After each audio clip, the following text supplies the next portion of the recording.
landscape in general. Just All right, guys. Just we know about FYI, rain gardens. Hey, we're what's up, live now. everybody? We're live. Oh, Um, we're here. What's up? because we all know about like the rate environment and how that has been affecting solar installs. But it'd be good to get your take on like what you're actually seeing there. I mean, California and San Diego, I'd imagine, is one of the highest penetration markets just for the amount of sun that we get, and also being in California with the incentives. So, would love to get that take as well. Um, So yeah, we can start there. You know, the state of solar in 2023 with these rates and your business. If you can sort of So give welcome us the back. We lowdown. should say Yeah, welcome sure. Hey. back. If you guys don't know, this is Welcome Dave back. Pollock. He's back on the channel for a second time. So Oh yeah, we do have a video, and maybe we will after this video wraps put a link somewhere, and you guys can watch the original video before the crash of all the solar stocks, and nobody wants solar, and the rates are high, and Well, look, David, before, you're right. Dave is still alive. He's still yeah, working. Solar is not dead. and he has real bricks behind him. Everybody, those are not fake bricks. These are not fake foam Right. sound absorbing bricks at all. No, yeah. It's funny. I don't remember. Oh, I did record it from this office. I think last time. I think we had changed our name to SolHome, right? I think at that point. Yep. We Yes. were SolHome. Okay, yeah, because we were a different name. You were for- changing it in the transition of changing it when we last spoke. Yeah. Yep. So we are 100% transitioned, obviously reflected by the website. I'm sure we'll put a link here somewhere. Yeah, sure. And I'll put a link. Actually, I put a link already in the description. So if anybody wants to see Dave's site, and if you're in San Diego, of course, we have an installer here who installs Enphase and other systems, but we'll talk about that. Yeah, no, perfect. Appreciate that. Yeah, so we are all in on this new branding. We got all the trucks, vehicles, Priuses, everything is wrapped. The website and all the socials, they're all consistent now, which is great. So that's something we've been working on in the last year. But yeah, we're not just surviving, we're thriving. This solar landscape. For the California viewers, if unless you've been under a rock or you really haven't been paying attention to what's been going on in the solar industry in California, there was a huge change in April, where they completely changed the policy of how the utilities pay you for your solar, which completely changed the landscape in California. Now, I know if we're going to talk more, you're talking about NEM 3.0? NEM 3.0, yeah, net energy metering 3.0. So the third version of this policy, and how that's completely changed how they pay you for solar and the value of solar. So we can really dig into that. So yeah, it feels like there's a lot still up in the air, like it hasn't settled back down yet, even from April. I was talking to Vitali before we went on air about how there was a huge rush. There was a huge rush of people trying to get in under the old terms, which were more favorable. They just had a lower point of entry. There were cheaper systems because they were solar only. So you only needed solar panels on your roof or a ground mount system to realize these savings. Whereas Really now, quick, could you give a 30-second? Could you give like a 30-second overview on how it was before NEM 2.0, NEM 3.0, and why people wanted to be grandfathered in? Yeah, absolutely. Yeah. So you just needed solar panels and an inverter. That was it. Solar panels, inverter, is you would produce during the day when the sun is out, like right now. It's late afternoon here in San Diego. And if it's spinning your meter backwards, you would generate credits equal to what the utility was charging you at that time. So not only did it cancel out your usage, you now generated dollars that you could use back at night. So it was not quite a 1-to-1 ratio of I made a kilowatt hour, I'm going to use a kilowatt hour at night. There's a difference of about 15% or so on average. We had to oversize these systems just a little bit, but relatively cheap and easy to install to have a payback.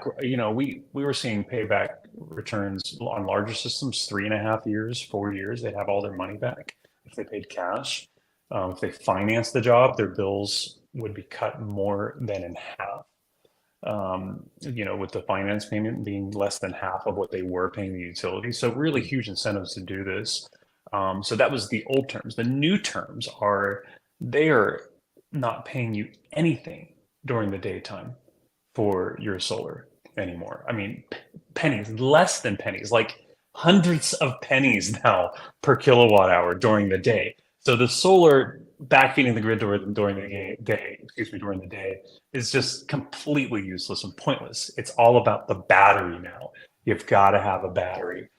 They're paying the premium peak rates at night now. So it's less about the solar and more about that battery is what's actually making you the money. It just happens to be charged by solar earlier in the day, if that makes sense.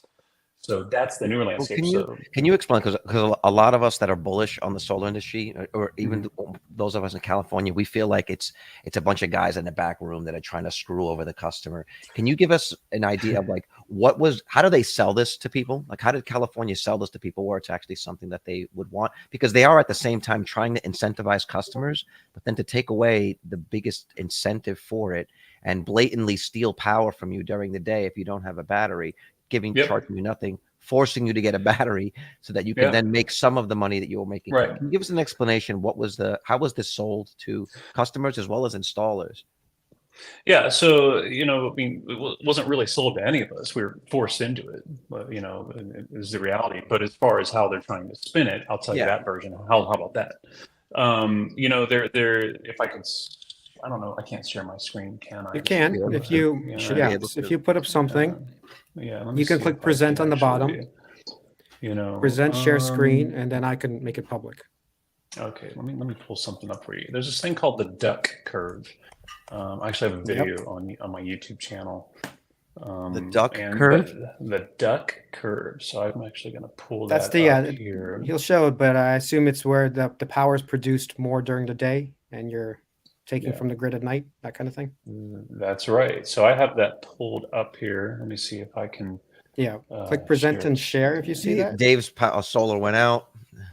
His battery system just failed. We're still making those jokes. Yeah, right. Every time. See more. Never gets old. For the settings. 25 people here. Thank you for joining us so much. All right. We should have promoted this a little bit earlier. I only did like an hour before. Well, you got to do it a few days before, actually. You got to put it. Vitaly, I'm 100% failing on sharing my screen here. At the bottom, there's a present button. Hit share screen. You see the present button at all, or no? No. It might be you might have to enable that for him as a. Well, I could look up the duck curve too. You look up the duck curve. Anybody could look it up. In fact, I see there's a duck logo on the StreamYard thing, which is kind of cool. Basically, it's a curve of the demand. It's shaped. It looks like a duck. Anybody could Google the duck curve. I'm gonna bring it up and hopefully bring it up. So what you're saying is that they did this. They did this to try to smooth out the demands on the grid. Yes.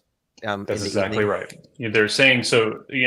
A solar production curve when your solar panel is producing is shaped like a parabola, right? It goes up, it peaks, it comes down. Well, duck curve is the opposite of that. It's a trough because it's representing the demand from the grid, right? So the demand is going to be the least. But here we go. Exactly, that's it. So you see in the middle of the day between 12 and 3 p.m. It actually shows each year how that curve, that trough has gotten deeper and deeper. Demand is less and less during the middle of the day because all the solar is just backfeeding the grid, right? So what they're arguing is, if that trough were to ever hit zero, that would be catastrophic for the grid. That would present a grid failure where now what would happen is voltages would rise because everybody's inverters are trying to feed some demand that doesn't exist. It would just destroy everything. So they have a right. Is there no batteries on the other end? Do the power companies not have batteries to hold and maintain this storage? Like, how come they don't have batteries to act as the buffer? Is what I'm saying. They are working on that, and those utility scale batteries are being rolled out right now. In fact, I know PG&E has a few projects they're working on to actually help with that problem, right? Because so they're going to have to kind of carry some of that load. But I think what they're doing is they're relying more on the population to help as well. So it does seem a little, it could be construed as being not really fair, right? To have, because they're relying on the homeowners and commercial installations to fix that curve, right? So from this the duck curve, basically, it looks like they do have a valid point that this is California only, correct? What's been happening in California, if I'm showing the right. That's right. On the so list, if this is happening in California, it seems like they're in the right in terms of like, look, we don't need your solar production right now during the middle of the day. Like, it's not going to help us. And we need it basically at night. And it seems actually like not that crazy. Yeah, once you it take a makes look at sense to me, you know, and I did a video on this on, you know, like I said, on YouTube about like trying to explain this. And of course, half the comments were, that's BS, you know, they're just trying to screw, you know, it's That like, was me. you know, That was me commenting. yeah, which is totally fine, you That's know. our audience. But I didn't say BS. But I was a little harsher. were you? Oh, okay. Yeah. Well, we'll check out those comments later. But you know, yeah. So a lot of it's politics. You know, I mean, this is a state, you know, regulated activity with elected officials, right? So But you're look, going to get some at the of same that. time, they act as if this was a surprise. The people that work in this business should have known that that's what would happen, right? And so Right. and would have been able to plan ahead. So it seems really funny that they're like, oh no, we now have we're incentivizing all these people to get solar, and now that they did, oh no, we have all of this. Look at our duck curve. We Yeah. now have to Yeah. stop giving them the money for the systems that. Well, hold Yeah. on. You know. To be fair, it's NEM 2. If you're in it, they can't take that away, right? How long does that last? Is that a 10-year thing? Is that a 15-year thing? It's a 20-year. It's a It's 20-year. a 20-year agreement. Yeah. So after 20 years, you get kicked out. So if you have an existing system before this happened in April, you're good. You know, whenever you signed on and got that PTO, that permission to operate, you're good for 20 years under that current policy. So 2039, that's baby. why. What's that? I'm good till 2039. Oh, okay. So in 2039, you're gonna have to make a. You know, you're gonna have to revisit that, or who knows? Who knows where Carlos will Where be we'll at be that by point, then, right? yeah. So, but nonetheless, yeah, it's a 20-year term. So that's why people really wanted to get in. And the rule was, you know, if you got in before, I think it was April 13th, you're good for 20 years, right? There was a rush of people to get signed up. But yeah, so going back to that duck curve, you know, they're now incentivizing people at night. They're paying a lot of money at night. And there's a point in September between 6 and 8 p.m. They're paying $2.70 a kilowatt hour Whoa. Wow. for you to discharge your battery. It's a lot. Yeah, it is a lot. So does this make the math like what is the math? Does it still work out where you get paid back in 5, 6, 7 years? Is it still that or no? In some cases it is, yeah, you know, but so now you've got to have a battery, right? So the cost of entry is higher now, right? So what we're finding is, you know, the higher users, the guys who are using more, or people that are using more than the average person, they're seeing the best returns. And ironically, the lower users are seeing the worst returns, where it's like, yeah, this might not even be worth it, you know, which kind of stinks, because that's going to be your more, you know, probably less than median income household, right? That's not really going to get the benefit from this anymore. What So, about someone like me who's on NEM 2.0, and if I upgrade and get a battery, do I get the same per kilowatt hour rate if I discharge that battery at night?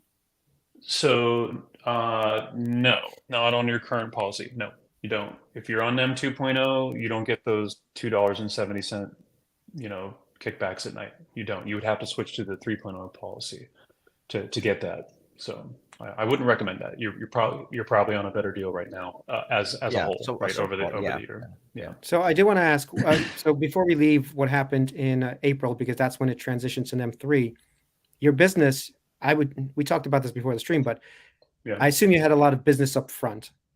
And then you mentioned something before we talked on the stream, unfortunately, that then it went to sort of like you were afraid. There was like a desert moment where you weren't sure Yeah. what was happening. Can you go into all of that, like up to NEM 3.0 happening and then after what happened and the rates as well? Connect all that?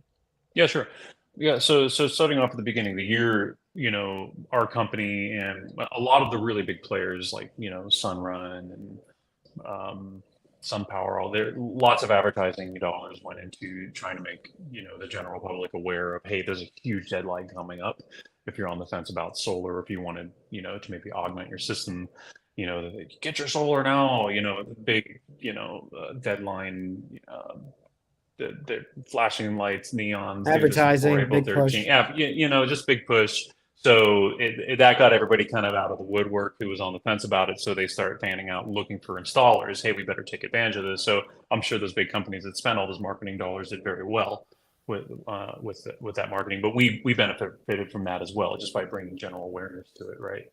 So we through referrals and through, you know, our social media presence, you know, we had a lot of leads, sold a lot of jobs. You know, we sold over 70 jobs before the deadline. So that would be, you know, from January up until April 13th. And that's about That's more than a 50% increase in sales for that period from the year before. So that's a lot. That's a And lot when for we us. talked, you mentioned it was a doubling. You basically doubled your monthly jobs. Is that right? Yes. So as far as the actual installs, as far as how many installs we've installed through this point, yes, it's actually twice as many as it was the year before for us. So yeah, we're going to do well over 100 installs this year, easy, that's a lot for us. I think we did less than half that last year. So we're in growth mode. We're actively growing. And obviously those are not huge numbers. So take that with a grain of salt. The whole solar industry is not doubling, right? But no, we've been thriving very nicely. But like you said, there was a huge rush. We sold all these jobs, and the way the law read is you actually had 3 years to install these, Oh, wow. and still get that grandfathered status. We're hoping people don't wait 3 years to put their systems in. Most of them that we've signed, we've installed a lot of them already, and everybody wants to just start saving money right now, get their systems online. But yeah, after April 13th, it was dead. I mean, in terms of the sales side. As far as leads, sales, I mean, it was like nothing for us for about 2 months. Honestly, that's the $1 million question. See, a lot of us that invest in solar, the bull case is, or the explanation for the bear case now is, hey man, rates are super high. Customers, first of all, they go away for the summer, right? So this is what we're hearing, is that people go away for the summer, and in general, they might not want to sign up for an expensive and or lengthy install during the summer. So they'll do this when they get back from vacation. Number two is they're waiting for rates to come down. Can you give us an idea of how much pent-up demand you feel that would be released if, say, rates went back down to something that was more reasonable? Not even 2%, but something that was more reasonable than what it is right now.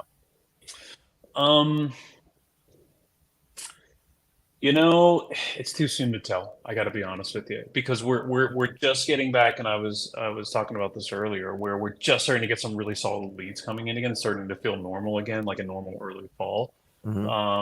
So yeah, as we are bidding jobs that are financed, yeah, we use a local credit union. They're at 9.74% right now for a 20-year term, and that's the kind of the best I can find out there without dealer fees. Where they add on financing fees and whatnot on the back end. But if the rates were to come down, yeah, absolutely, you would sell more. I did have a couple people who were just like, you know what. And it was the smaller users. It was the smaller systems where, if they're going to finance it, that payment is just not really a lot less than what they were paying SDG&E, our utility, already. It just didn't make sense to invest in this equipment when it's like, well, I could rent the electricity for about the same price as me buying it, so there's really no incentive there. Well, I'm curious, because here's something that I always bring up, because I just got a bill raise in last June, July, of 22%. Now, so if I projected forward my current rates before July, I would have had 22% less to pay. So now next year I'm paying 22% more, which from 4,000 was my bill for the year goes to 5,000 approximately. That is true. So, yeah. And what kind of conversation happens there? Yeah. So then you start getting a little more cerebral with it, of like predicting the future, right? And so you try to sell that value to your customers. Like, look, you're insulating yourself from these rate hikes. Like, yeah, you could be on a 1-to-1 now. Your bill was $180 a month on average. You can buy it and pay it down for $180 a month, but now you're not going to have to pay any of those rate increases in the future. So, I mean, yes, of course you try to sell that, but it's a much harder sell than instantly you're going to save money next month when this goes in. It's a lot harder to sell, because they're like, well, things could change, and it's all kind of conjecture at that point. I mean, yes, you go off historically, the rates just keep going up, and they just going up faster and faster. But yeah, it's way easier to sell if right off the bat they're going to save money for sure. So you mentioned it was 2 months of nothing basically, but now it's coming back. So is it looking like it's returning, or looking like we're still going to be in some sort of a fog for the next year while rates play themselves out? No, it's coming back fairly strong. We're seeing about the same amount of leads in early September as we did last year. So it's starting to feel a little normal again. And that's normal. We see these cycles every year where at least out here, like Carlos said, yeah, people kind of disappear for the summer. Well, then or maybe not necessarily leave, but they don't want to deal with doing a project or even thinking about it, right? But when they come back and they start getting those bills, we had, it's been really hot here. Then people start really looking into it again. And usually, so that's September, October, it starts getting really busy again because they are getting those crazy bills. And they're like, man, we got to do something about this, right? So my next question is about profit margins, right? So in an environment like this, does that force you to eat into your own profit margins to offer customer a slightly better deal because of the high rate environment? That's number one. And number two, do you notice or do you ask for, from the different companies you install, whether it's Enphase or SolarEdge or even Tesla, discounts on the equipment itself? Or do you see them offering you discounts where they eat into their own profit margins to move the products? I have seen that. I've seen prices coming down 100%. Prices on all the gear, the equipment? All the way around. Well, let's find out. Are you still an Enphase? Yep. Are you still an Enphase installer, or you have expanded to other SolarEdge? We primarily do Enphase. I'm not a huge fan of the SolarEdge product. I still have not taken my company that direction to install that product. We have different DC solutions that we provide, and we can talk about that later if you want. But Enphase percentage-wise, can you give a percentage-wise? Because that's huge. Like when you're investing in the company, the profit margins that they're eating on the product goes directly to their bottom line. I'll give you. Let me do a quick little thing here. Let me see. Yeah, we're looking at about a 22% decrease on some of the materials. Is that materials or is that the inverter? Are you speaking about the actual? That would be inverters the or the materials? The batteries come down. The batteries have come down a lot. Okay. I'm seeing a lot of competition in that space. Mm-hmm. Absolutely, prices are coming down. You know what else? Prices are really coming down. Modules, the solar panels themselves. Also, we're seeing 25% reductions. I think there was a tariff that was lifted with China not too long ago. I'll have to look that one up. It's possible. I mean, they're coming down anyway, right? They're coming down regardless. I mean, it's coming. The cost per watt for the modules have come down 20, 30 cents. And we're passing, and that's huge. When you're talking, they were, it's per 65 watt, right? cents a watt. Yeah, 65 cents a watt. Now they're 35 cents a watt. It's ridiculously cheaper, So we're passing that on to our customers, right? We're just taking that right off the top. What about these inverters? Because Enphase and SolarEdge have clearly said we're not lowering our inverter prices right now. They haven't. Is that because you have inventory? This was going to lead. Do you have inventory that you bought so they don't want to screw all the installers, or is it something like they're just waiting till next year? You tell me. Yeah, you're laughing at it. Yeah, how much inventory do you have on hand in general? Like we don't.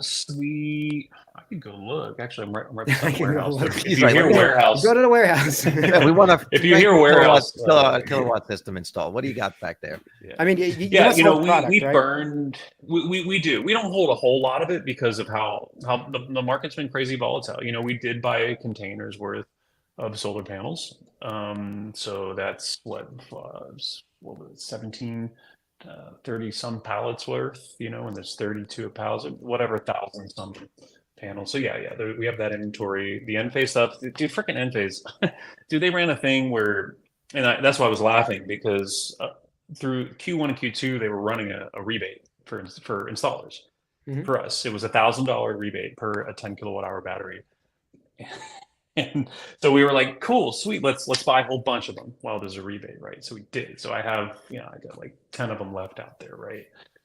And after the rebate expired at the end of Q2, just this last month, end of August, they dropped that price by 22% and ended up being closer to $2,000. I'm like, you freaking guys, you battery, you freaking guys! It would have been cheaper to not buy all the inventory. I bought a Tesla during the peak. Like, you mother. Yeah, we all. So now that I'll be honest, that pissed me off. It pissed me off. I felt a little taken advantage of them. Did you tell him? I'm curious. Did you? You have a rep? You must have a rep. Did you I contact do have a him? rep. Yeah, there's a West Coast guy out here. I haven't complained to him yet. You should. So Spence, so Yeah. I will. I'm waiting to get my rebate money first. I haven't gotten my rebate money. Smart. Because Get they the want check you to get first. it all in Smart. one. So I'm waiting. So we're still sending him over that proof of purchase stuff first because we bought it from a few different vendors that we work with. So yeah, he's gonna hear all about it. No, I think it's freaking dirty. So what It about really the pisses me inverters off. themselves? Because they're keeping the prices. I'm They are. assuming that next year. First, so my assumption is that sometime after the backlog, if there is a backlog, clears, and you don't sound like you have a backlog really of inverters. No, we don't. I don't keep too many. There's no value for us to buy that many because we only stock up if we feel like they might not be available. So it doesn't make sense for us to hold those assets when we could be deploying that capital elsewhere or paying interest on that capital. It doesn't make sense to us. So Enphase is really good about giving guidance about like, hey, if there's going to be a shortage coming up, they've always been good about telling us. I remember it happened with the IQ7s about a year and a half ago. But the IQ8s, like they're freaking everywhere. So there's no point in us, and we're not getting. And I approached my rep about volume pricing. It's like, man, how many of these do I need to buy? And he's like, yeah, you need to buy like 3,000 a month to start seeing volume pricing. And we're doing maybe 500 a month. So like we're not even Nice. close to it. Ah, So you're getting there's there. no point. Yeah, It's like trying to get maybe that in 10 Twitter money. years, It's we'll, like trying to get 5 million impressions a month. It's very difficult. Yeah, exactly. It's the same thing. So no, there's no value in. I don't have a lot of those, but I did buy the batteries because I thought we were getting a good deal on them, and it turns out they went and slashed the price anyway. Can you talk? This has been sort of an ongoing debate that we've had it on the show as well as on X or Twitter, however you want to call it, about Enphase and advertising. There's a certain group of investors that believe that Enphase should advertise directly to the customers, and I'm on the other side of that where I say the installers are Enphase's customers, and the customers are the ones that actually advertise to the customers because they know the local incentives better. And they are the ones that actually have the touch points to the customers. Just a quick background. I used to work in an alarm company, and so this is how it was done. Like companies that manufacture, like NAPCO, that manufacture products, they never marketed to customers. That was done to us. That was by us, either direct sales or word of mouth or whatever it was, because we would be able to offer incentives on the install and be able to get the customer at the end. So can you just give your opinion on that? On whether or not you think Enphase should market directly to customers? If so, how would that look, and how would that benefit you?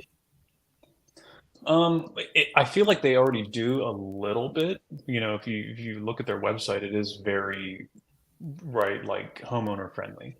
They're not. This does not look like a B2B website, right? This looks like a B2C website. It's like So education. they already do that. It's like they're trying to educate customers that are interested in the products. Yeah, and you're right. So and you all are right. It's like, yeah, you're not going to walk into Best Buy and buy an IQ8 inverter, right? They're not doing that. They don't even really give you pricing. You can't even really. I mean, I was No, looking you can for, get pricing. Yeah. There's sites that sell them. Yeah. It's 180 or that so is true. for that. Yeah. Yep. I was looking for stuff, which is leading to another question. I was looking for prices on like SolarEdge equipment, and it's really hard to like find specific models and pricing and stuff because you can't really buy that stuff yourself. And I'm assuming you guys. I wish it was. Markup. That's a hard one because like as a business owner, yeah, of course I wish we were just like one of their dealers and you had to go through us to do it. We're the experts. We are trained by the manufacturer. We have actual electricians, card holding certified electricians that have been trained by the these guys, we are professionals through and through, and you're going to get the best results, period. We've installed thousands of these things, and that experience is super valuable. But then you have these DIYers out there, and hey, I'm kind of a DIYer, I guess at heart. I like building my own stuff, but they just want to buy it and build them themselves. Hey, it's their house, they can be the owner builder, right, and put their own system on and figure it out. And I'm totally behind that too. I think that's great. So yeah, but in reality, that's a small part of the population. I don't even think you could get. I'm sorry, I don't think you could get a permit if you're trying to put. No, you can. In fact, you can. And I've looked my own solar system up there. That is incredibly dangerous. By the way, I did get a quote, and I would save around $25,000 if I did everything myself. And I thought about it for a second, but I'm like, this will take me a year by myself. Yeah, well, it's How that, many and then panels? I mean, how many panels you do? You'd have to hire guys to help you out. 64 You panels. I'm like, this is going to you had take a me a huge long That's a time. long time, yeah. That's a lot. It's just yeah, you And- 25 grand. You know, it sounds like a lot, but man, that's cheap. I think it's cheap for what you get, and Yeah. especially if it's a reputable installer that's Yeah. just going to do everything. You know, it's done right. And let's face it, this is a 25-year relationship. Yep. You know, you got 20, they're your installer of record. They're who you're going to go to for any warranty stuff. So it's not just that's the unique thing about a solar project is there is a transaction there. It's not like, hey, see you never. It's like, hey, you know, there's monitoring. You know, there's a lot of components of this thing that if they need to be serviced, they've got to be around. So let me and- still go ahead. I didn't want to interrupt. No, that's it, and that's the value we try to sell our customers, which gets back to, you know, them if EnPhase sells direct to consumer. I don't see that working very well for them, because you know what, that means they're going to have a direct to consumer support line, right? You're going to be talking to homeowners instead of talking to certified electricians. Well, most I of think the time, Carlos was right? getting to it, and I also believe that the problem is the people need to know what equipment they have in their house, because if they don't, then a SolarEdge installer comes in, a third-party installer who's recommending bad equipment. Forget about even SolarEdge and EnPhase. There's now third parties who have it, so they're risking their home and a 25-year investment on things they don't understand. That's why they should probably market to consumers as well, just to let them know what they're buying. You know. Yeah, no, and like you said, I mean, Carlos is like, hey, it looks like their website's more like educational, right? Then, hey, we're going to try to hard sell you. I think on this stuff, that's right? what it So- comes down to, because I'm just trying to apply that to like what I used to do, and it wouldn't help us at all if NAPCO was like, hey, this is why you want to like they're educating the customer why you would want that system, but the actual marketing to that person, hey, click here to get a a NAPCO alarm system. It's just we're offering the service. The service is the install, and then solar companies don't have monthly fees. Like they don't charge the customers monthly, but alarm systems do. They have a monthly monitoring fee. And so that becomes the relationship, a monthly monitoring fee and a service contract that you God, I wish we could. Ooh, that'd be awesome. I would love know, that business I model. have salivating. I'll say this. Yeah. I'll say this to you right Yeah, now. sounds I good. absolutely think that you could, because once a month or maybe once every other month, I'm up on my roof cleaning my solar panels. Right, cleaning my solar panels, especially when you have like a dust storm or after a rain. If my solar company offered me a service where it was $25 a month, and they would come once a month to just clean off my system, clean my panels, and check everything out, I would absolutely pay that. And I don't think Dave is getting out of bed for $25. Well, I was just running the numbers. I'm like, sorry, that's the wrong Well, thinking. what would you charge? That's What would the you wrong charge? thinking. You have to think about a I have monthly charge. I have no interest in doing that. Yeah, I thought about that. I've had to, like there's actually been studies done where it's like, it's not even worth the cost of the water to clean your panels most of the time, because I mean, they're just going to get soiled again so quickly. You're just never going to recoup it. So, yeah. A buddy of mine, Carlos, by the way, I've never cleaned my panels in 4 years. They still have very, very similar production. I can't personally tell how much I can see the difference, but then the other side of it is we get some from the Santa Ana winds. We get some pretty heavy dust accumulation, and so I go up there with the pressure washer 15 minutes, and I just kind of rinse them off. And I do notice that I'm getting maybe 1, 2, 3% more per day, which is over the course of the summer. You'll see the difference. The second part the second reason why I bring this up is my brother-in-law has an alarm company in New York, and I actually had recommended to him that he should do the same thing. Have a monthly service, which it's not for a camera system, because a camera system that you install, you just basically install the system and that's it. But if you can get them on a monthly service contract, it not only gives you a chance to come by, clean the system, make sure everything's working, but it gies you an additional touch point every month to the customer to upsell them. Right. And so you see them, and, hey, have you had any other needs? Oh yeah, this gate or thing wasn't open. I also do card access. Yeah, I've thought about that. Anyway, it was something that has worked. It has worked because it's a little bit of money from a lot of people, which starts to add up over time. It's like a dividend, Well, like I mean, I'm thinking as like the only reason I would even consider it is because we do have a sizable amount of installs out there in San Diego County, so you could efficiently plan a route. Right, so that this guy's whoever is out there doing this, $25. There are guys that have that service, kind of like I mean? those task rabbits, there are guys that actually offer solar panel cleaning services, and they're like $50 or something, but that is their only business. So you figure, well, I'm not going to pay you $50, but at like the $20-$25 price point per month, say if somebody come out once a month, and then you get to see that installer once a month, talk to them about Exactly, you're right. It's a touch point. It's an opportunity. Hey, just think about it. A couple more. Oh, you get an the electric neighbor car. sees the You know, truck. yeah, The neighbor sees the truck next to. Oh, who's that? Oh, that's the guy from SolHome. You're right. You're absolutely right. Blah, blah. Yeah, Hey, it's crazy since It's we like got advertising those trucks. in a sense. Yeah. Yeah, since we got those trucks wrapped, I mean, you wouldn't believe the number of people like, oh, I saw your guys. You got a picture? Let's see a picture. Like, do I have a picture? Yeah, let's see a picture. You said they're Priuses? We have. I don't print anything. They should be out. Teslas. Yeah, they look really cool. Yeah. Let me see. When you getting your Cybertruck? Well, you know what I want. Have you guys heard of Aptera? Yep. We have. Yeah. You have a pre-order? I actually invested. So I don't know how well this will come across, but that's we that's see the it. truck wraps. That's pretty cool. Yeah, so it's pretty eye catching.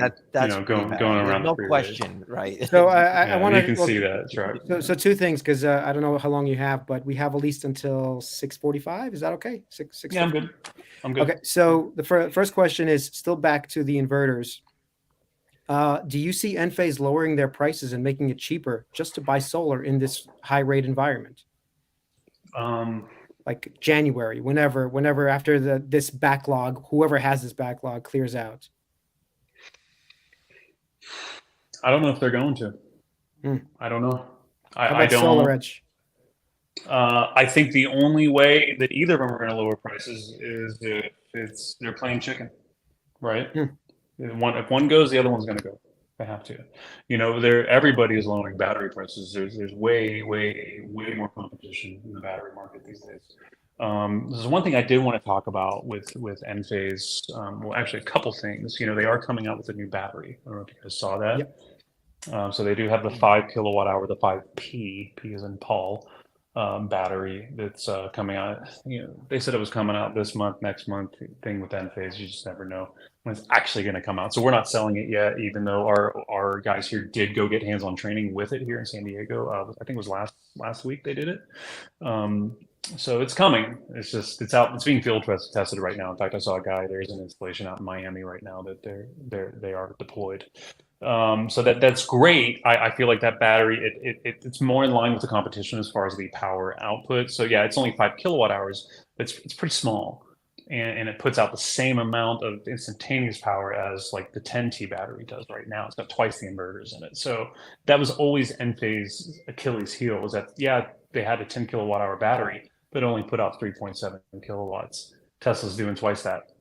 So now they finally caught up to that. So they're going to have the output per kilowatt hour that the competition has. So that's a great move. The biggest issue for me with Enphase now, with the whole battery thing in California, it crushes their efficiency numbers. Enphase is a great system, plug and play. It's super easy. It's all AC coupled, right? So every one of their components has an inverter in it. There is no DC coupling. There's no positive negatives coming like Solar Edge, right? Like coming down from the roof into the inverter to the battery.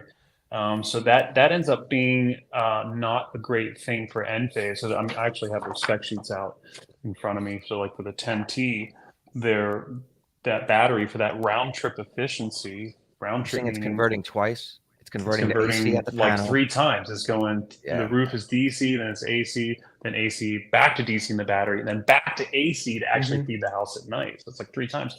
It's 89%. And this is right off the spec sheet, 89% round trip efficiency. That is abysmal. And that's the 10T. Is the current battery 10T. Same thing?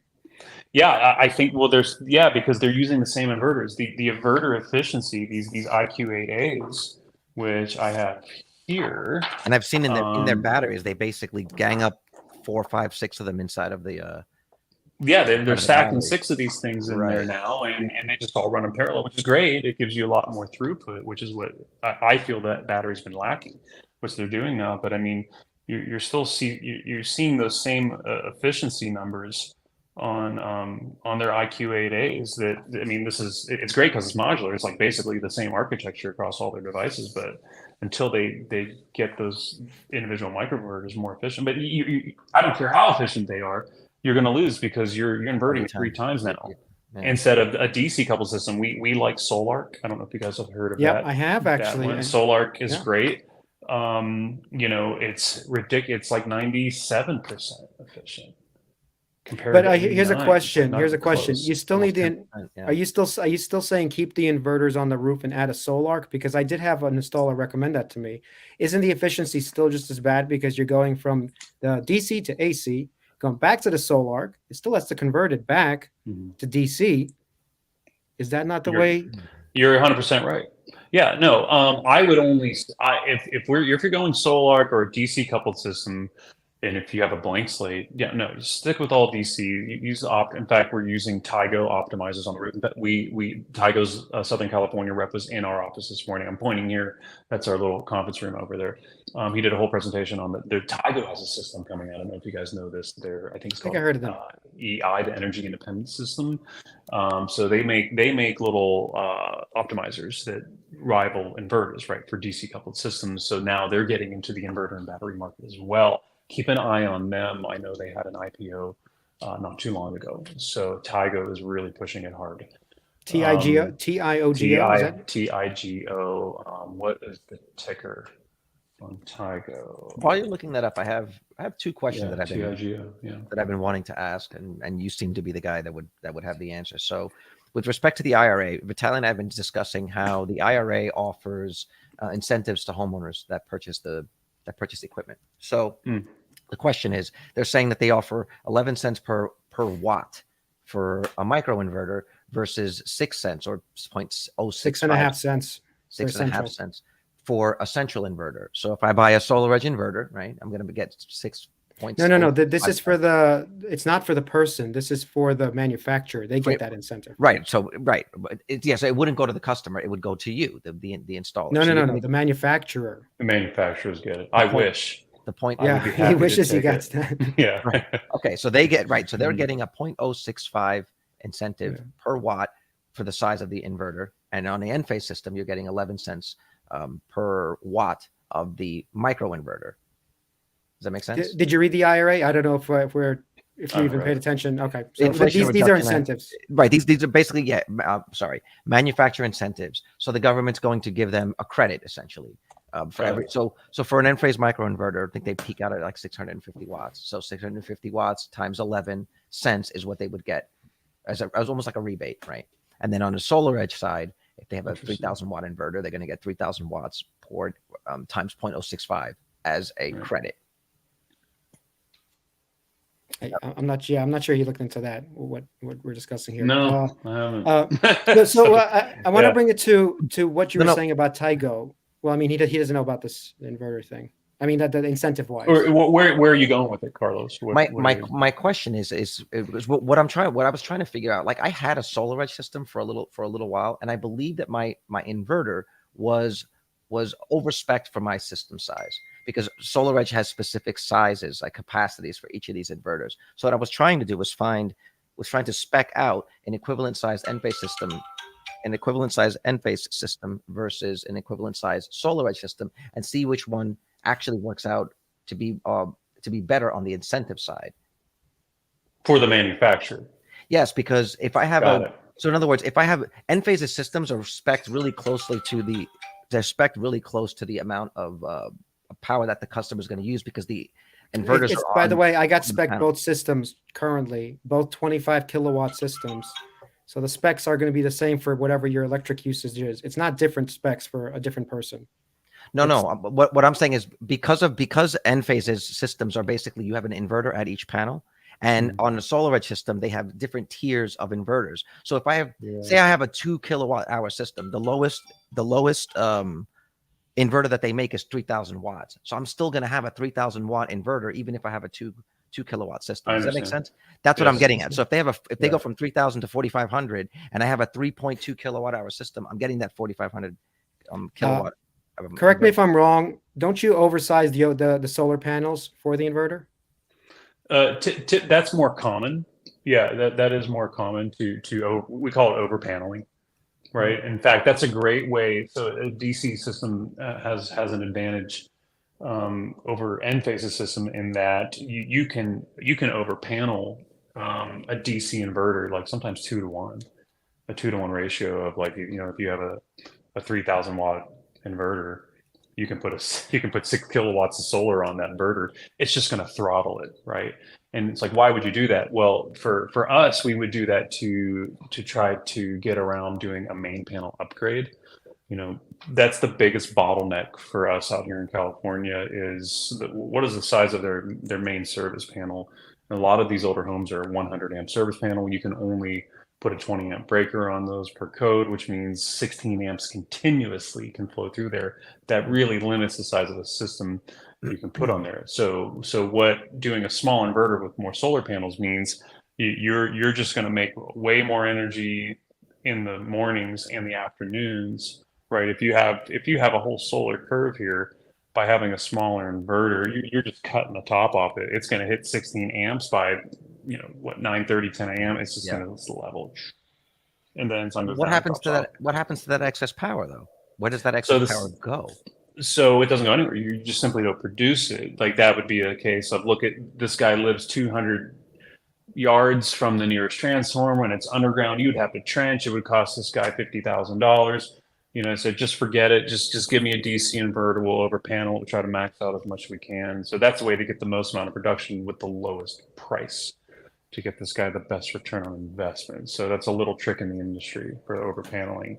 But Carlos, it sounds like you're getting at, hey, is Solar Edge actually getting more of these incentives, right? Because maybe it's working the opposite way, where they're selling with the watts they're selling is actually more than what and Enphase is opposite than that. Yeah, it really close it would be to the size of the it system. would be closer. Yes, it is closer. Yeah, but they end up being a little less. Enphase inverters tend to be over paneled per their recommendations. Mhm. So yeah, so Yeah, I'm getting Yeah, 400 watt panels currently, but they all recommended IQ8Ms, which max out, I think, at 330. Yeah, see, I would pair the Yeah. IQ8As with those. Oh. They put a little more. Especially if you're facing south, because it's Wait, really so going to. you're getting 400 watt panels with 300 watt inverters. So even you have that. So your IQ7 Plus, they're, I think, 290. By the way, so But even my if you're panels were closer to 350, no, weren't Yeah, your like panels are 350 350 or something? But even So- 355. And once again, Dave, you're here, but correct me if I'm wrong. The panel size is always a bit bigger for that inverter, because there's something called an what is it? MTC rating, OTC. There's other ratings besides the actual. ST. Yeah, there's STC rating, standard test condition, right? And that's what they put STC. on it. 400 watts. You're never going to get it unless you're like on a perfectly cold winter day in Antarctica, because solar panels make more power. The voltage is higher when it's cold, for whatever reason. So Interesting. Okay. it's just the way it works. Yeah. So yeah. not in peak summer. That's when my efficiency drops. No, it actually does. Yeah. The hotter that panel is, there is a temperature coefficient on every module where it produces less power, which seems counterintuitive. Can I bring it back to the Tigo inverters, because you bring up an interesting thing? Are you switching your business over now to do a lot of more Tigo and Solarg batteries as opposed to doing Enphase? Because it sounded like there was a big benefit to doing the efficiency thing. Sounds like a big benefit, and Enphase has made a mistake with this battery business. Is this what you're telling me? Yeah, no, we need different offerings. Enphase used to be the one size fits all for us. That's just not the case anymore now that batteries are absolutely mandatory. Every install we do is going to have to be battery coupled. Enphase works great for smaller residential systems, in my opinion. They're only 89% efficient round trip, but if it's a smaller system, and it fits in, fitment is another huge problem for us now, because we have there's so much freaking equipment now. Like, you should just be panels on the roof.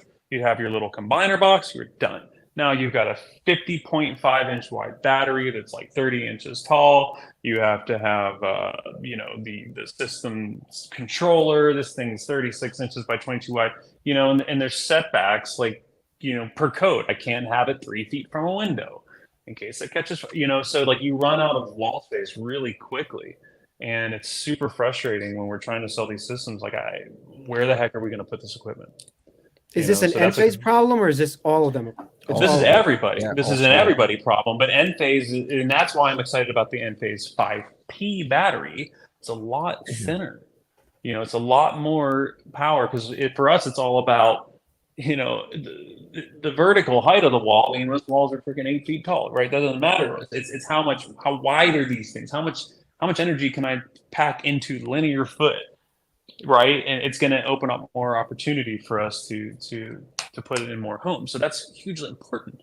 So, and I actually have a video on the YouTube channel where we did our first SolArc Tigo system with Fortress batteries.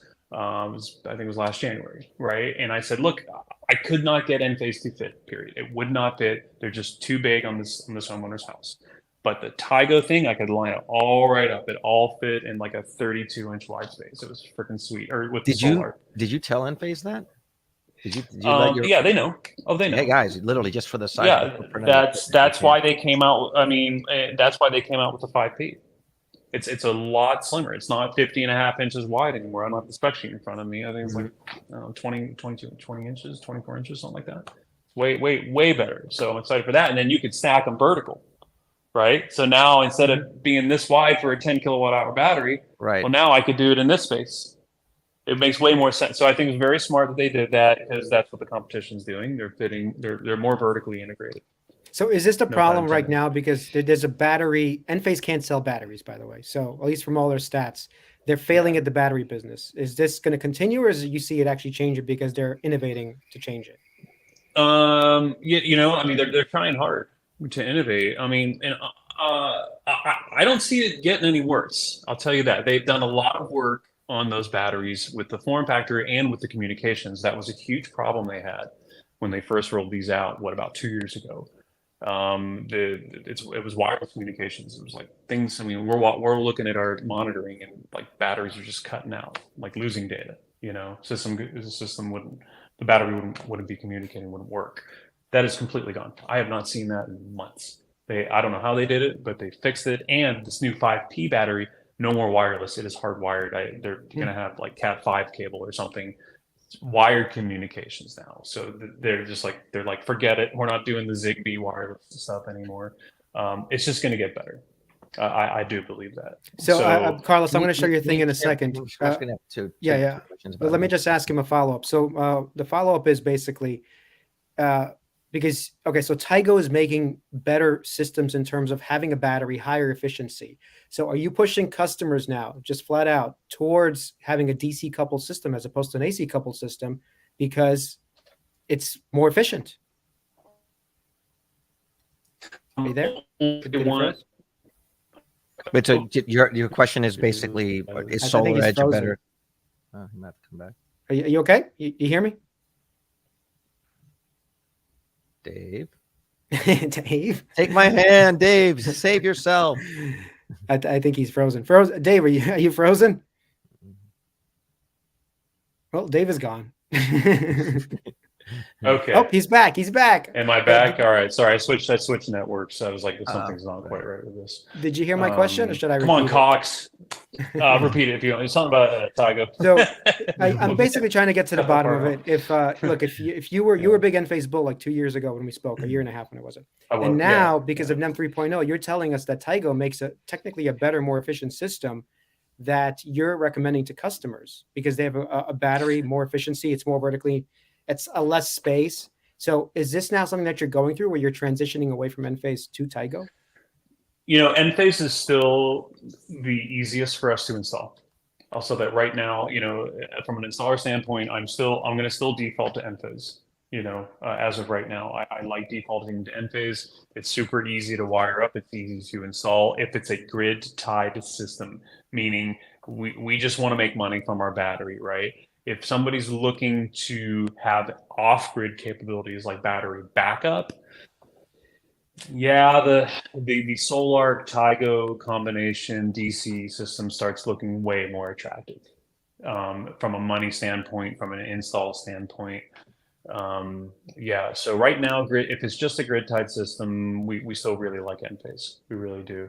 But as far as the backup stuff, the DC solutions are looking a lot more attractive.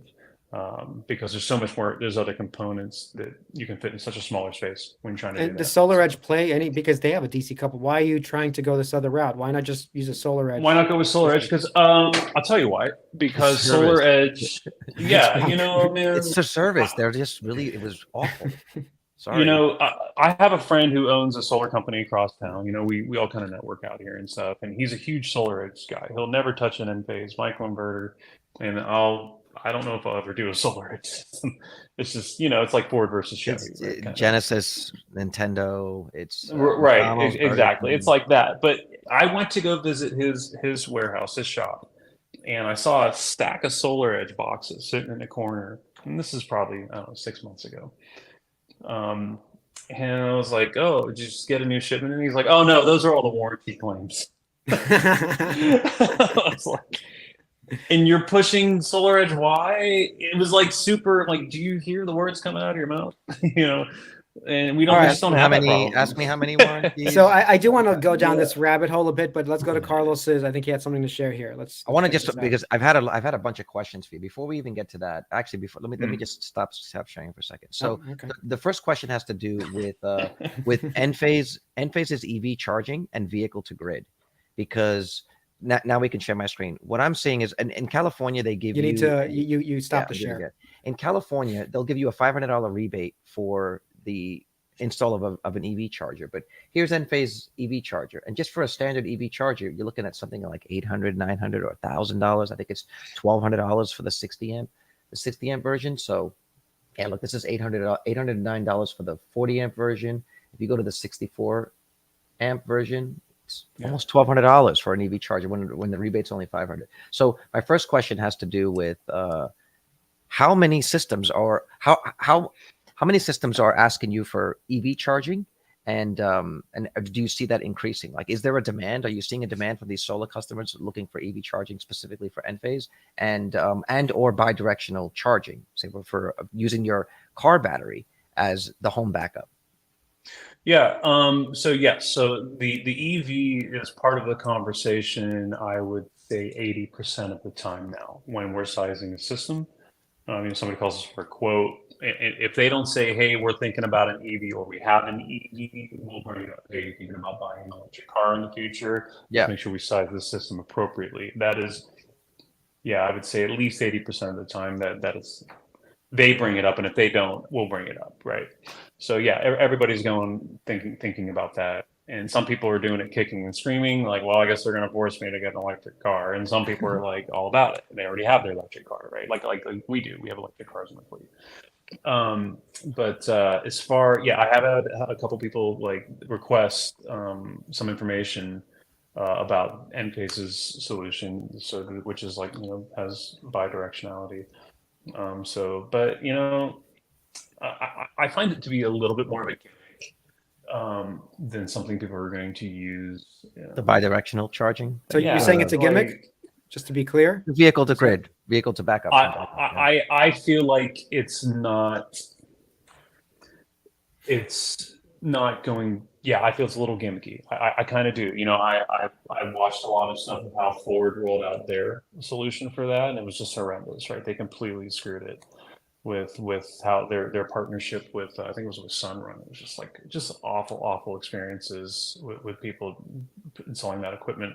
But Enphase's whole thing is their ecosystem selling their batteries. So what is Enphase's incentive of now not selling their home battery so you can plug your car battery in instead? And what happens if you need to drive anywhere?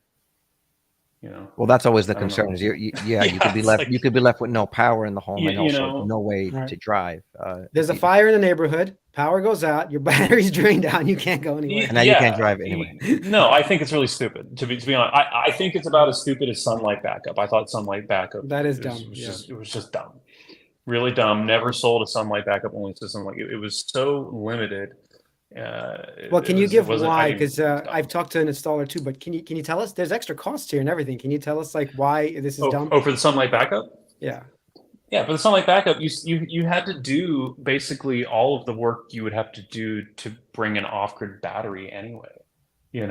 like you'd have to do that system controller, you'd have to do the cell modem, you'd have to do the backed up loads sub panel, and it ran like 2 circuits. It could like turn on your lights and charge your iPhone or or whatever phone you use. It was just stupid. It was a stupid proposition. It was like it was really expensive for like if you just put a 3T battery on it for an extra couple $1,000. It was like somebody who's going to build a system that costs 16, 17 grand.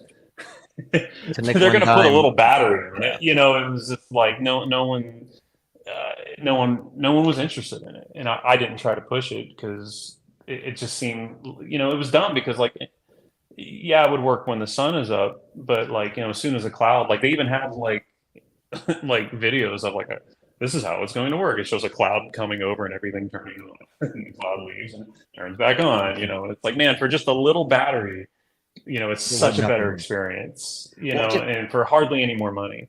Just on a technical level, I've been trying to research this because SolarEdge has the one single inverter that say it's rated for 6,000 watts, and Enphase microinverters are at the panels themselves. My question is, with the bidirectional charging, my thinking is that the same inverter that's converting DC to AC on a SolarEdge system can also be used to convert that DC energy from the battery to the AC for the home. Whereas on an Enphase system, because the microinverters are at the panel, you would need a separate inverter at the either in the charger, right, or in the charger, possibly maybe with a bunch of microinverters that can convert. I'm just trying to get an idea of cost of bidirectional charging. I agree with you that it's kind of gimmicky and it could leave you in even worse place, but it's still something that people want, and it is a talking point. And when you initially hear it, it sounds like it's a smart idea. So just on a technical level, is it possible to use the same inverter on a SolarEdge system because it's one single unit to convert the energy from the battery to the home? Or do you also need another box? That's a good question. I don't know the answer to that. It would depend on how that EVSE, which is electrical vehicle service equipment, how that is wired between the home and the car. Because like most cars have, you have AC, which is like your J1772 plug, which is alternating current, or it has, if you have CCS, then it has the 2 big fat ones below it, right? The positive and negative. So is it coupled through DC? Is it using the CCS or is it AC? The reason so why if it's AC, go ahead. If it's AC, you're right. It has to be. Flipped. If it's AC, then you're done. You're using the inverter on the car. Yes, the car's inverter is doing the inversion, and everything's AC coupled. And there right. Yeah, the AC. I think Tesla does both. Tesla switches over between DC and AC. Tesla switch, right? The NACS connector is now the new standard, which is freaking genius. I mean, but the reason why I think you can use the same inverter is because there is a way, and on Enphase systems too, to charge your vehicle directly from solar, right? Where they let the DC energy just pass through from the solar panels directly into the battery without converting it. For Enphase? I believe so. I know for SolarEdge you can, because it's again SolarEdge. I think DC, has they'll pass the energy right from the panels directly into the battery and not have to do the but the inverter takes a certain number of lines. Your system is spec'd for a certain. Correct me if I'm wrong. Once again, SolarEdge, the inverter is spec'd for a certain number of lines coming in. Once you fill those lines, you can't be like a third line for the car. You would need to prepare the system. No, the thing is, you wouldn't need it. Like the SolarEdge inverter, right, is connected to the EV charger, and when it detects that system, it basically passes the energy from the solar panels right through the inverter into the battery. No conversion. That's the idea. Interesting.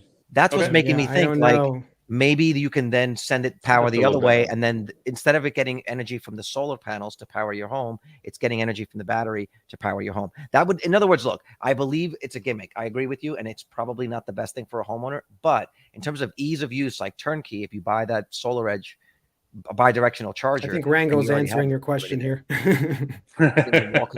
Someone in the chat here, Rango's apparently he's working on this shit right now. So there you go. Oh, is it? Rango, tell us what it's all about. Well, I don't know if he's allowed to say, but he works at the company with the big T. Just FYI.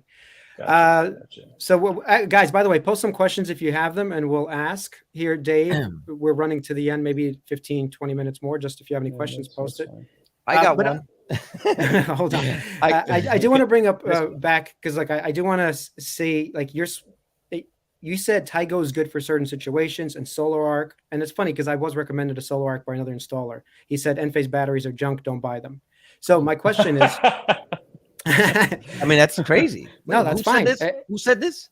I could give you his name if you No, want no, his wait. name. Was it I'm saying, was it a solar? Like, you point them out to me. Oh no, it's an Miguel. ENPH installer, Yeah. but Oh, he an Enphase doesn't installer. Okay, he doesn't like that the battery that system makes at a all. difference. That makes Yeah, a he thinks they need to fix it, obviously, and maybe they are with the 5P. But my question is here. So you go with Tygo. Enphase has 10, 15 years of experience providing service to you. So can you tell me the difference when you have an install call and a problem? Is there a difference anymore between going to SolarEdge, Enphase, or Oh, Tygo when you're dealing with a problem and a main inverter in the Tygo situation? Like, is this a worry, or it's not a worry for you? Like, you're fine.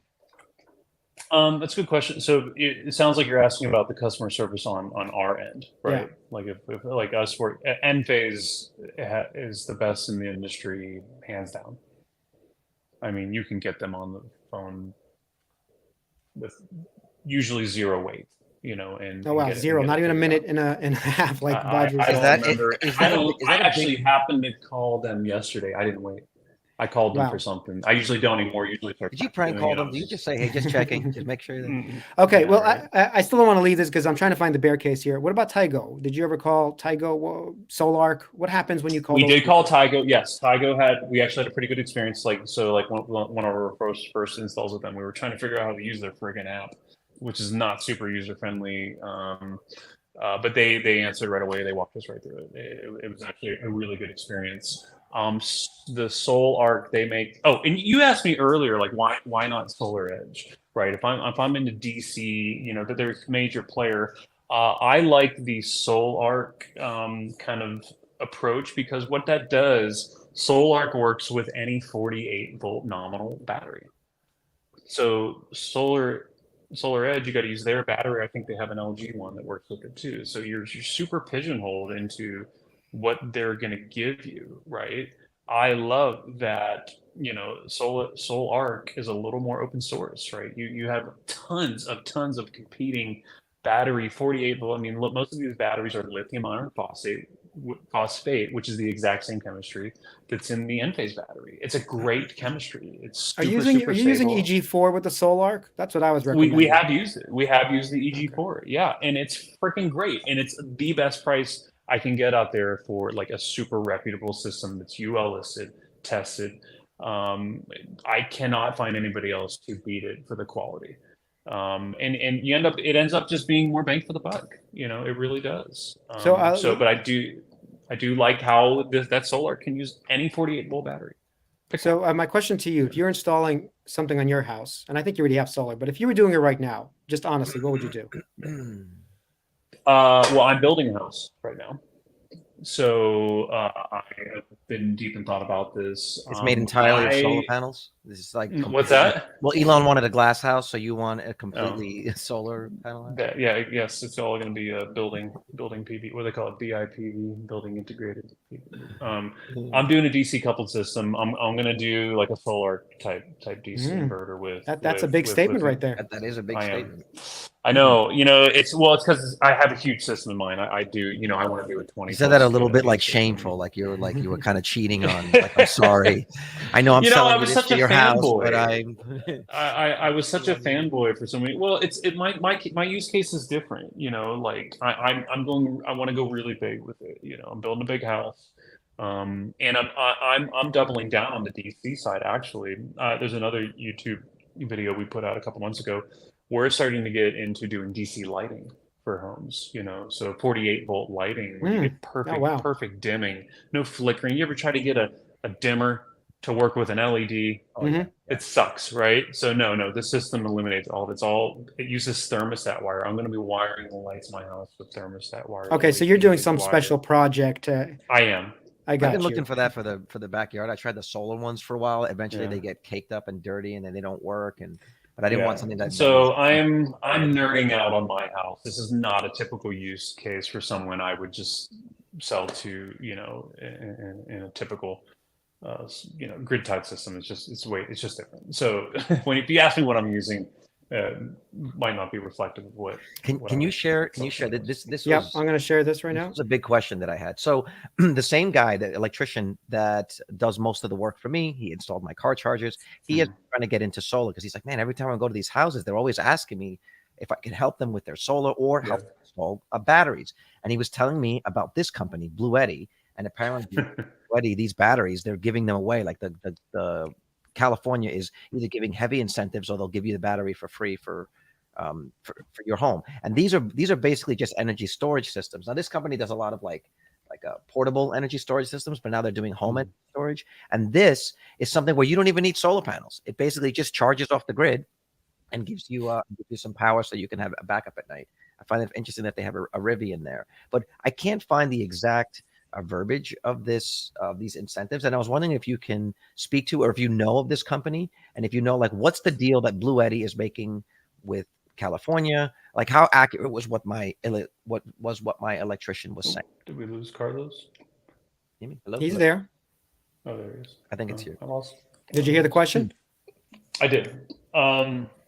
So actually, it's funny. We've actually done a Blue Eddy system. We had a guy. What's their deal? Yeah, like I only heard of that company for the first time. What's their deal? Yeah, we're not doing this EP900 like home thing. This guy was in a condo in San Diego. I think we did the 500. I forget which one we did. Yeah, it's more like a portable power station. Yeah, EP500 is the one we did, where you can like stack batteries on it. Right. Now, this seems to me like when you were saying about the ENPH system not being the correct sizing and not fitting, this seems to be the way to do this thing. Very modular, stack them on top of each other, create wall art with your freaking batteries like Legos on the wall. So the deal is, what is this here? $3,000. What are they talking about here? That's just that's some marketing thing. That's just bullshit. So the deal is, this guy installed it as just like a plug, like as a generator in his house. We put a couple of panels. He got permission from his condo HOA, and the one we put in, I think it's EP500. It does have some charge controllers on it, right? So he didn't want to get into like the whole permitting thing and permanently installing anything. He treated it like a generator that sits in this closet that just happens to go out to some conduit on the roof that charges it, right? So this is something that you're not going to go to the city of San Diego and get a permit to put a Blue Eddy in. They're just not going to approve it for a couple of reasons. It's designed to be a portable appliance, and second of all, if you're going to do something like that, where you're doing a legitimate residential system, California has they have an approved solar equipment lists. If you just look up, just Google California solar equipment lists, you will eventually get to equipment list program. You'll get to the list of inverters, batteries, solar panels. Right. They have to be listed. Okay. So like we've got to, like when we put in our first Solark, we were off by, they had a couple different model numbers on the Solark, which I think one was an older model. When we applied for the permit, we had the older number on there. They said, sorry, permit denied. We don't see this on the approved list. And it was a simple, sorry, we had the wrong model. They had to update their spec sheet, whatever. Stupid stuff, right? We resubmitted, it was fine. But you got to be on the list if you want to be utility interactive. You can do kind of whatever you want if you're just going to draw from the grid, store that energy, and then power it later. If you're going to be utility interactive, where you're not backfeeding the grid, you got to be listed. Because now you're going to affect what's happening on the grid, right? So that's why these porters. So just to be clear, have you heard of any sort of incentives that California is doing in any statewide or even in specific cities where they're offering these backup systems to customers? Blue Eddies type? No, I've heard of them. I know SCG has a thing where they're like giving out generators, like gas generators. I've seen that as a thing. They're like, please take our gas generators. I know. Don't need them anymore. Serious. It's really funny. But no, I'm not. I off the top of my head, Carlos. No, we have a coal generator. You can have it for nothing. All right. So steam right. Yeah. All right. We're gonna wrap this up soon. I do have a question about. Okay, so is solar dead? Is it coming back? What's happening? Like, is 2024 optimistic for you? Like, what do you think about all this? Yeah. No, I mean, market there's such a huge market, even outside of California. I have friends that live all over the country, from Texas to Virginia to South Carolina to Florida. And my friends know I'm like the solar guy, right? Guys from high school or college or people who keep in touch with me over years, and they're sending me their quotes to go over and make sure that they're not getting screwed, right? Or which is the best one? What should I be doing? I have no idea. So Oh, I'm gonna have I've to ask seen you a about my lot quote of, now, by the way. yeah, okay, sure, yeah, send it over. But it's encouraging to see this business growing into these other what used to be emerging markets. I mean, like I said, the most recent one was Virginia. So I'm like, oh, cool, this is a thing in Virginia now. It's great. And then his parents live in South Carolina. They got it, and they said they freaking love it. They've had it for a while now. But no, it's not going anywhere. I do. It's just there's just more and more players in this game every friggin' year that goes by. There's more and more players. So I do see prices have got to come down, especially on the battery side. At least for us, now that every install has to have them, it's no longer like this niche product, right? And we're already seeing that. And You've actually touched on what I consider as like a long-term bear case, I would say, not for solar in general, but for Enphase specifically. And we've talked about this on an episode of Finance Junkies. I feel like right now is the time where they should be capturing as much market share as possible. This environment is not great for them to do that. And if they start talking about lowering margins, it's not going to be great for the stock. But my feeling is that at a certain point, a company like Tesla, where solar is not the primary portion of their business, can offer massive incentives to capture market share and also flip the switch and offer incentives to existing EV customers and just rapidly grow market share.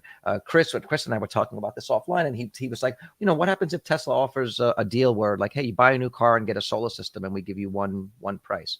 They can give you a discount on both, or even give you the solar panels virtually for free, just so that you get the backup battery, and they make money on the energy arbitrage. So the idea is like a company that's that large, where solar is not their main business, can just offer and even absorb losses just to capture the market share. And that's what concerns me, is that SolarEdge and Enphase are not grabbing the massive market share that they can be right now, because the environment's not favorable. And what happens if Tesla suddenly decides that they want to, that they have the supply for batteries and for solar to really make a push? What happens then? What would be a company like that's comeback? Yeah, well, Tesla, I mean, that's they're known for that. They're known, that solar is something they're just doing at cut rate prices to get that market share. That's at least my understanding. That's what they've been doing. They're the market leader as far as low prices. But their service it's just horrible. It's horrendous. It's god awful. If you read their reviews and other people I've talked to who have used them, it's just like, yeah, it's been like a year. Where's my system? I've heard of that long uptime. So, well, that's changing now. Just to follow up, that's changing. They're opening up the network to installers like you. So I'm assuming if you get to be in the network, then you're the service guy. You're the guy who handles that. And that's great, because then we have more skin in the game than they do. We're here local in the community, and we have to be held accountable if we're going to survive. So on average, how much cheaper would an equivalent Tesla system be for an Enphase / SolarEdge system? I was seeing prices under $3 a watt last year, where we were at like $350 a watt. So that's pretty significant. Right. But still, I'm glad you're saying that. I thought, actually. Well, because I'm paying right now for a ground mount system around 150 feet from my house. Obviously, they got to trench all that. $3.03 a watt. That's not bad either. Great price. Great price. Okay. Then you've answered that question. I won't negotiate anymore. No, that's like, he's like, where do I sign? Because that guy was like, look, you better stop texting me. Yeah, dude, are you gonna do this or not? That was California. Yeah, I can't compete with that. That's right. Really well, that's New Jersey. It's a different, obviously. Yeah. But still, it's good to hear that for a ground mount system, that's a good price. I think it's pretty good. Yeah, they got to build that whole thing. They got to build that. It's their problem. It's like, man. Man, I gotta say, I enjoyed this. I enjoyed talking to you last time, but I really enjoyed speaking to you this time.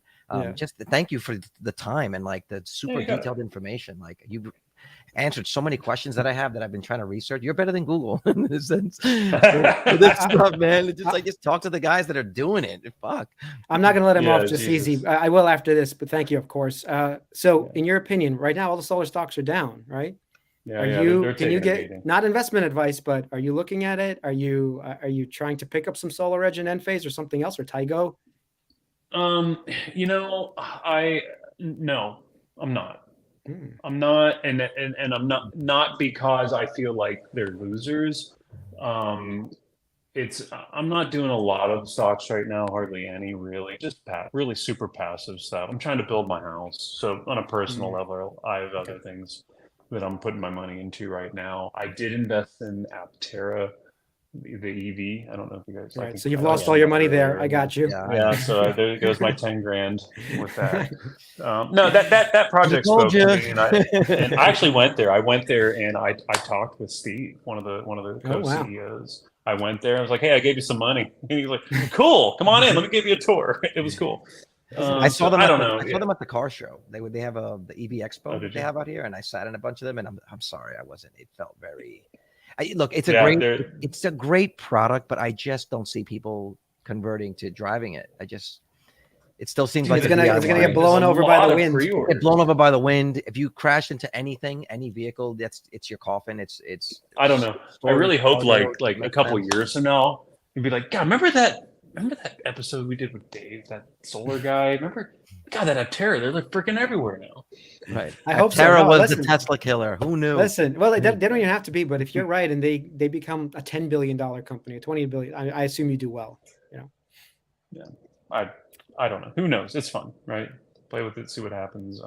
But yeah, man, the solar industry now, it's killing it. It really is. You know, stocks do their thing where they come and go, and there's so many variables. But yeah, I just don't. Long term, you know, there's a lot of money to be made. There really is with what utilities are charging nowadays and what they're going to be charging.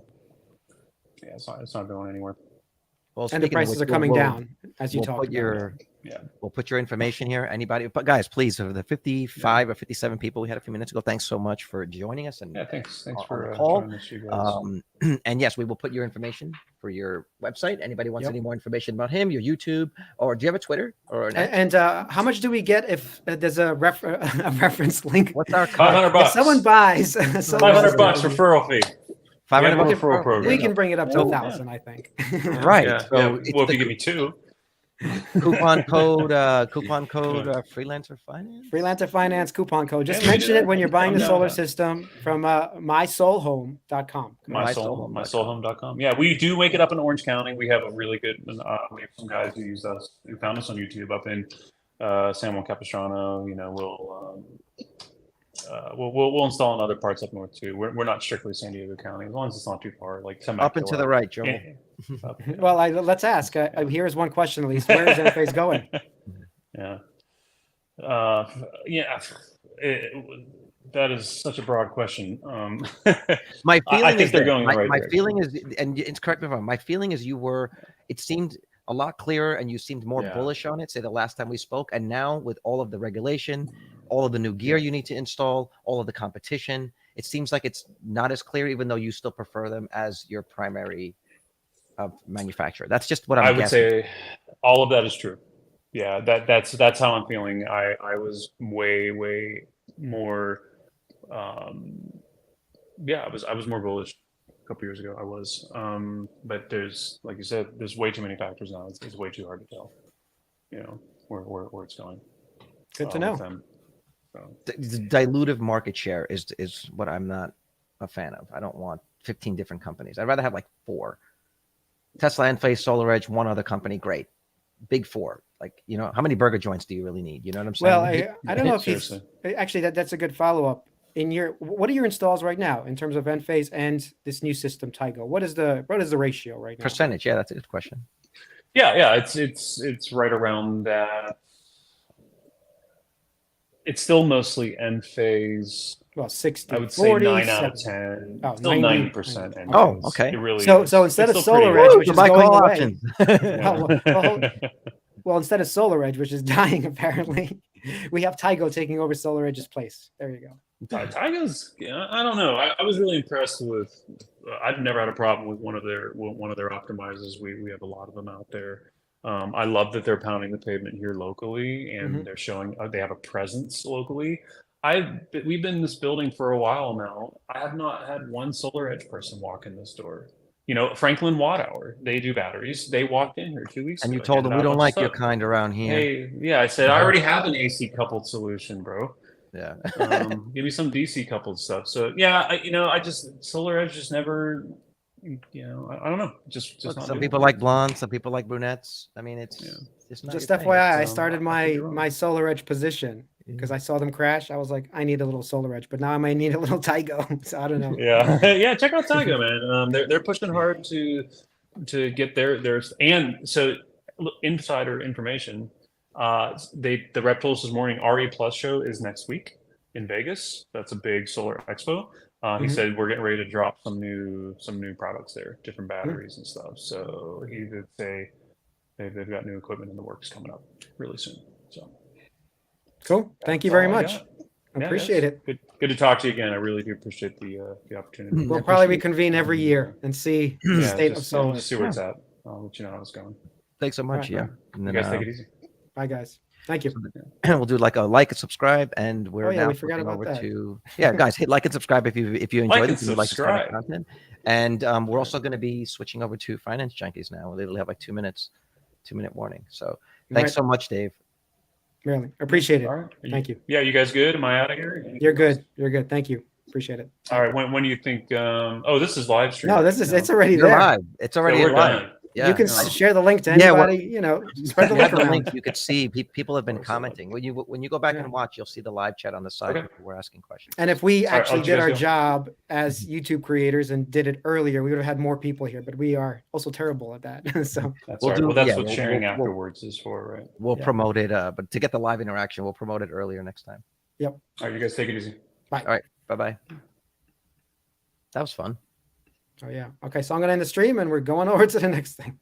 See you guys soon. We're gonna go get a All right, bye.